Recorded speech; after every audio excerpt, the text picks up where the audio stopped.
উল্লাস মুখরিত। এদিকে এদিকে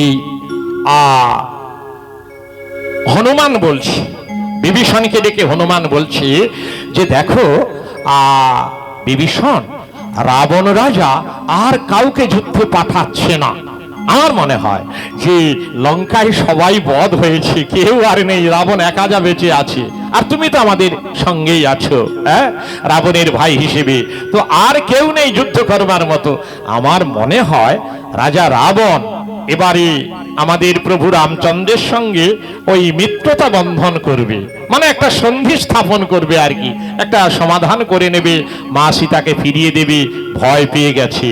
তখন বিভীষণ বলছে, আরে তুমি থামো হনুমান, তুমি ভেবো না যে রাবণ সন্ধি স্থাপন করবে, কিছু না কিছু একটা যুক্তি আঁটছে, কি করবে, কিভাবে আক্রমণ করবে রামকে।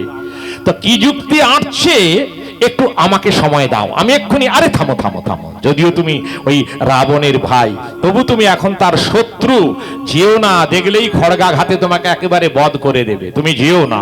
আরে না, আমি এমন যাব, আমিও তো মায়া জানি কিছু কিছু, তো পক্ষী রূপে যাব, পক্ষী রূপে গিয়ে আমি দেখে আসব কি করছে, কি যুক্তি করছে রাবণ। কেমন? হ্যাঁ, একটু অপেক্ষা করো, আমি যাবো আর আসবো। ঠিক আছে, সাবধানে যেও। পক্ষী রূপে গেল বিভীষণ রাবণ অন্তঃপুরে, পক্ষী রূপে গেল বিভীষণ রাবণ অন্তঃপুরে, যেখানেতে পিতা পুত্রে দোহে যুক্তি করে, যেখানেতে পিতা পুত্রে দোহে যুক্তি করে, আহা দোহে যুক্তি করে।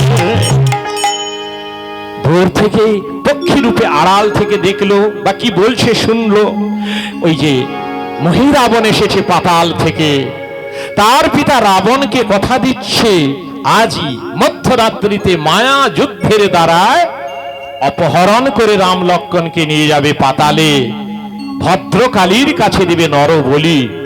এই কথা যা জানতে পারলো বিভীষণ, অমনি তীর বেগে ছুটে এলো রামের কাছে, এবং রামের কাছে এসে চিৎকার করে বলছে, মিতা মিতা, সর্বনাশ, সর্বনাশ হয়েছে মিতা, সর্বনাশ।